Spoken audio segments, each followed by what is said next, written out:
అలాంటివి ఏమీ లేవు. మంచి భర్త, ఆ కుటుంబం కోసమే దుబాయ్ వెళ్ళి అక్కడ కుటుంబానికి దూరంగా ఉండి సంపాదిస్తూ ఉన్నాడు. కొన్ని ఆర్థిక సమస్యలు లేవు, ఈమె కూడా ఇక్కడ ఉద్యోగం చేస్తుంది, మరి ఎందుకు చనిపోయింది అంటారు అంటూ బిగ్ టీవీకి కాల్స్ వస్తూ ఉన్నాయి. మేము కూడా దానిపైనే విచారణ చేస్తున్నామండి అంటూ ఉంటే కాలర్స్ ఏమంటున్నారంటే, కాల్ చేసిన వాళ్ళు ఏమంటున్నారంటే, మీకు ఏదైనా తెలుసుంటుందండి, మాకు కొంచెం చెప్పండి అని అంటూ ఉన్నారు. అంటే ఆ కుటుంబం గురించి ఎంతగా ఆలోచిస్తున్నారో చూడండి. ఈ ఒక్క మరణం ఎంత సస్పెన్షన్ క్రియేట్ చేసిందో ఒక్కసారి చూడండి. మరి ఎందుకు ఆ తల్లి ఇంత దారుణాన్ని కొడిగట్టింది?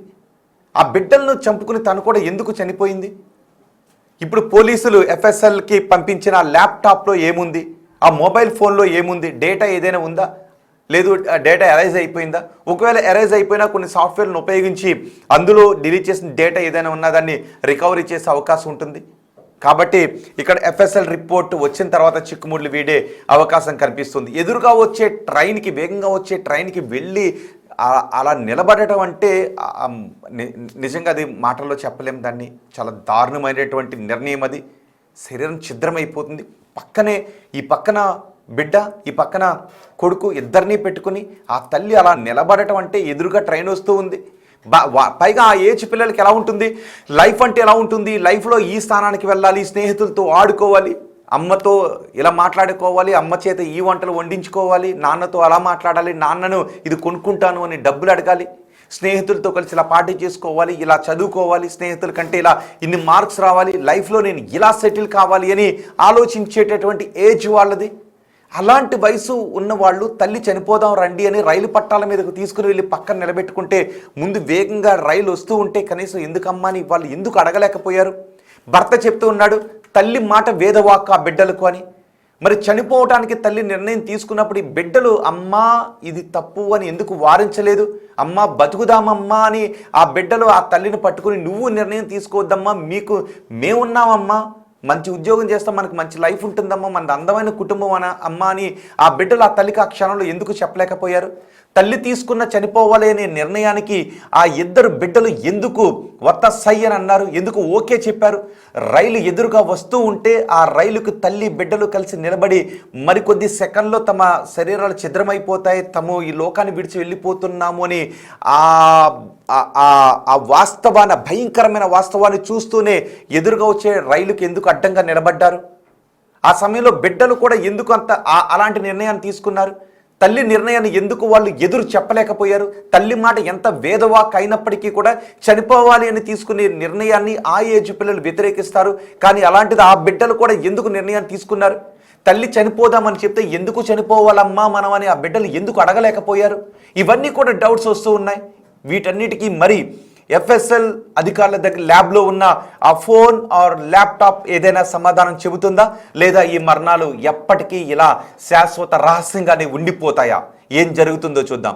ఈ ఘటన జరిగిన తర్వాత రైల్వే డిఎస్పీ బిగ్ టీవీతో మాట్లాడారు. ఆయన ఏం మాట్లాడారు, విజయశాంతి కుటుంబ సభ్యులు ఏం మాట్లాడారు చూద్దాం. మీకు తెలుసా, వాళ్ళు వెళ్ళేటప్పుడు వాళ్ళ కారులోనే వెళ్ళారు. కారుని అక్కడ ఆపి ఆ తర్వాత బలవన్మరణానికి పాల్పడ్డారు. ఇప్పుడు ఆ కారును కూడా కుటుంబ సభ్యులకి ఇచ్చేశారు. పోలీసులకే అంతు పట్టడం లేదు, పోలీసులే తలలు పట్టుకుంటూ ఉన్నారు ఈ రహస్యాన్ని ఛేదించాలి అని. తెలుగు రాష్ట్రాల ప్రజలు అనుకుంటూ ఉన్నారు, ఏంటి వీటి వెనుకున్న రహస్యం ఏంటి, ఏం జరిగింది అని. సో ఒకసారి డిఎస్పీ ఏం మాట్లాడారో చూద్దాం. మీకేమనిపిస్తుందో మీ అభిప్రాయం ఒకసారి కమెంట్ బాక్స్లో తెలియచేయండి. గత నెల 30వ తేదీన తన పిల్లలతో కలిసి ఆత్మహత్య చేసుకున్నటువంటి విజయశాంతి రెడ్డి కేసు దర్యాప్తు అయితే కొనసాగుతూ ఉంది. ఈ దర్యాప్తుకు సంబంధించి రైల్వే డివిజన్ డిఎస్పీ జావేద్ ఉన్నారు, ఒకసారి మాట్లాడదాం. సార్, కేసు దర్యాప్తు కొనసాగుతూ ఉంది ఒక పక్క, మరోపక్క సోషల్ మీడియాలో ఒక వార్త వైరల్ అవుతా ఉంది. తన పెంపుడు కుక్క చనిపోవడంతో ఇదంతా తీసుకోలేక విజయశాంతి రెడ్డి ఆత్మహత్య చేసుకున్నారంటూ కూడా సోషల్ మీడియాలో పెద్ద ఎత్తున వార్తలు వైరల్ అవుతున్నాయి సార్.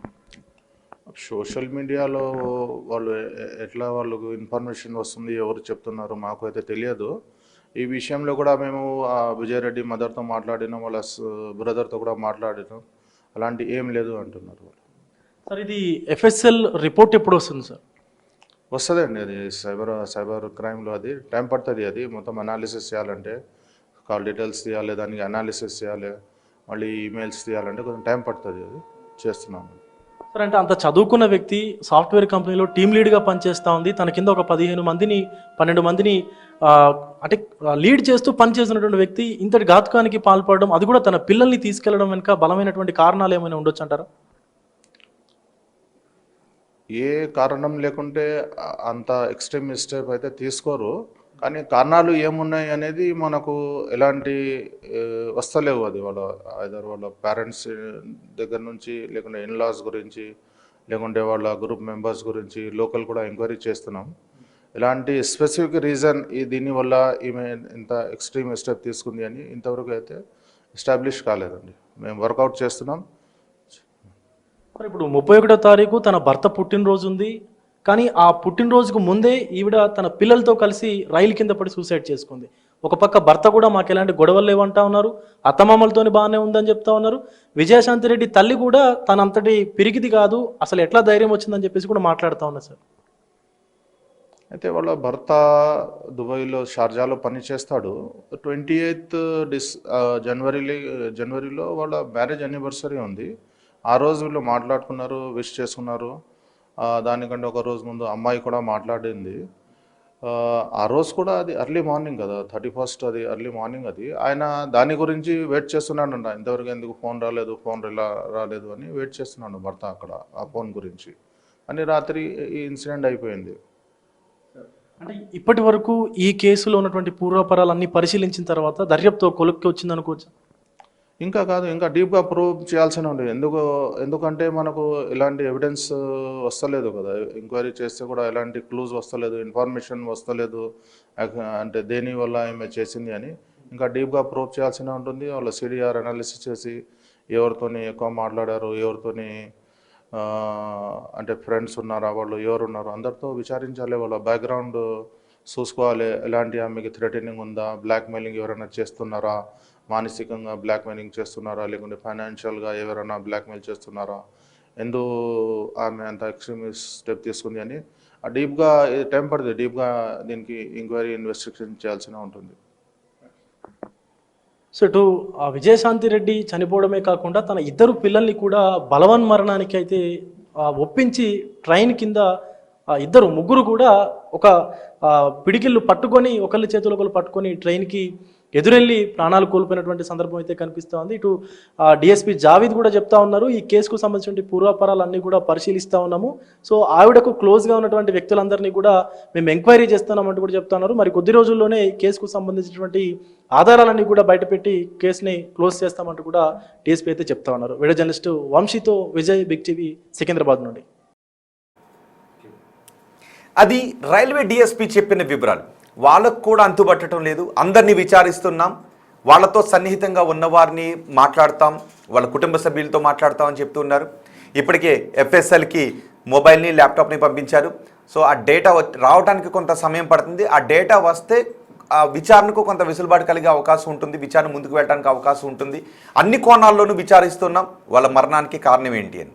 వాళ్ళ బలవన్మరణానికే పాల్పడ్డారు. మరి బలవన్మరణానికి పాల్పడేటప్పుడు మా చావుకి ఎవరు కారణం కాదు అని లెటర్ రాశారు. ఆ లెటర్ కూడా ఏదైనా ఒత్తిడిలో ఉండే రాశారా? జీవితం మీద అంత విరక్తి కలగడానికి ఒక అందమైన కుటుంబానికి త్వరలో ఆ భర్త కూడా చెప్తూ ఉన్నాడు, త్వరలో నేను అందరినీ కుటుంబాన్ని దుబాయ్ తీసుకువెళ్దామని అనుకుంటూ ఉన్నాను అని. బహుశా పిల్లలు ఏమనుకుంటూ ఉంటారు, వాళ్ళ నాన్న బహుశా ఇలా చెప్పుంటాడు, అమ్మ మిమ్మల్ని నేను త్వరలో దుబాయ్ తీసుకువెళ్తాను అని ఆ బిడ్డలతో చెప్పుంటాడు కదా. ఆ ఏజ్ బిడ్డలు త్వరలో మేము దుబాయ్కి వెళ్ళబోతున్నాం, దుబాయ్లో మేము ఇవి చూస్తాం అవి చూస్తామని వాళ్ళ స్నేహితులతో కలిసి పంచుకుంటూ ఉంటుంటారు కదా. వాళ్ళు దుబాయ్ వెళ్ళే ఆ ఆనంద క్షణాల కోసం ఎదురు చూస్తుంటుంటారు కదా. అలాంటి ఏజ్ కదా వాళ్ళది. మరి అలాంటి వాళ్ళు తల్లి చెయ్యి అటో చెయ్యి ఇటో చెయ్యి పట్టుకుని రైలు పట్టాలపైకి మృత్యు ఒడిలోకి ఎందుకు వెళ్ళాలి? త్వరలో విమానం ఎక్కి దుబాయ్ వెళ్దాం, దుబాయ్లో అన్నీ చూస్తాం, నాన్న దగ్గరికి వెళ్తామని అనుకునేటటువంటి ఆ బిడ్డలు తల్లి రండి చనిపోదాము అని చెబితే తల్లి చేతులు పట్టుకుని రైలు పట్టాలపైకి ఎలా వెళ్ళారు?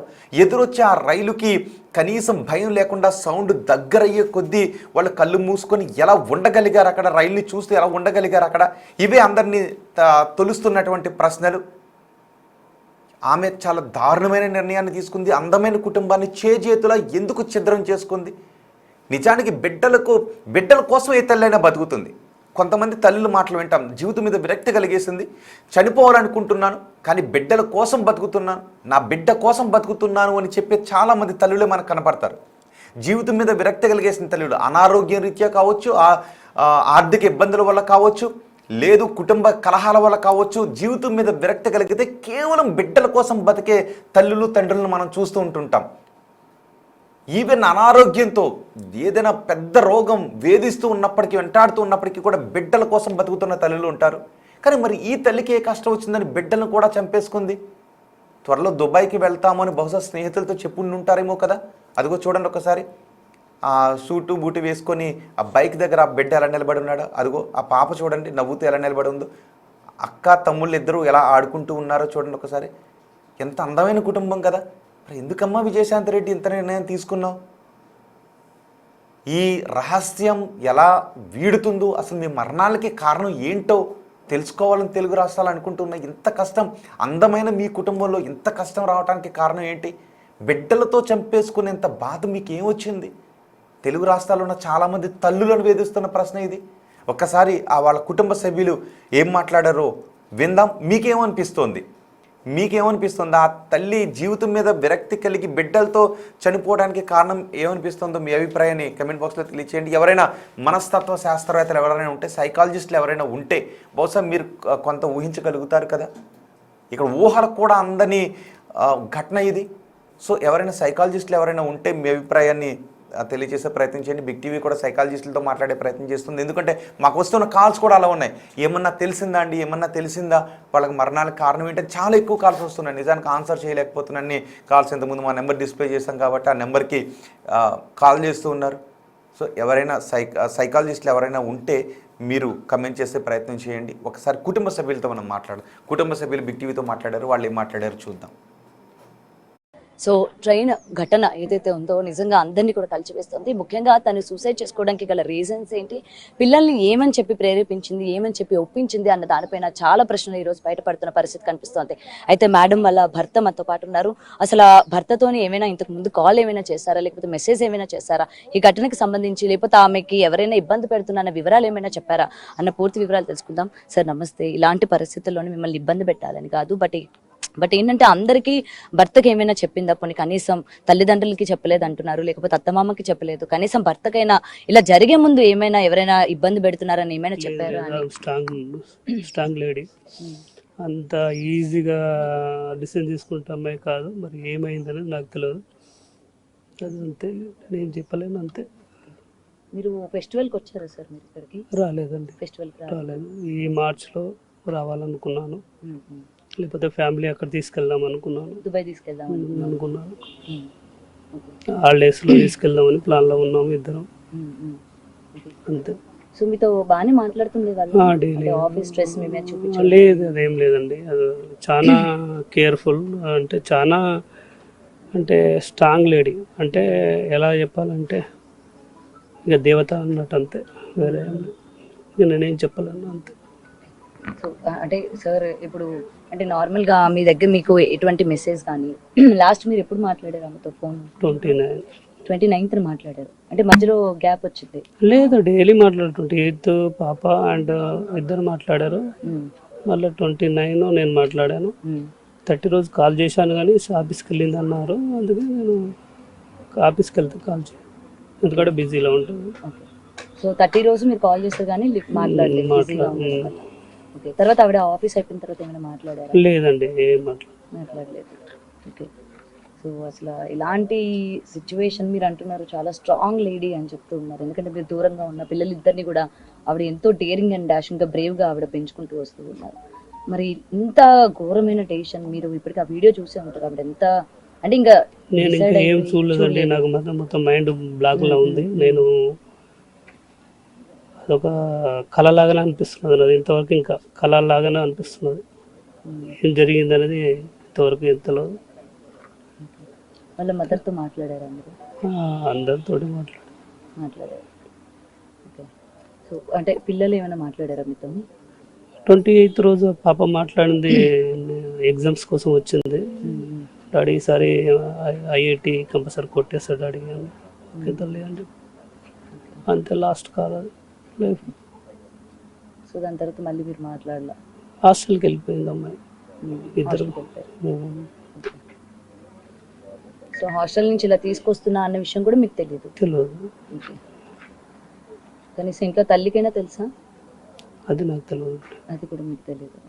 సో పోలీసులు ఏమడిగారు మిమ్మల్ని, అంటే పోలీసులు మిమ్మల్ని విచారించారా? నేను ఎయిర్పోర్ట్కి వస్తున్నప్పుడు కాల్ చేశారు, అడిగారు కాల్ ఏమైనా చేశారా అని. లేదు చేయలేదు, అమ్మాయి చేయలేదు అని చెప్పాను అంతే. అంతే. ఓకే. సో ఇది ప్రెసెంట్ సార్ అయితే ఎప్పుడు అంటే మంచిగానే ఉండేవాళ్ళం అని చెప్తున్నారు.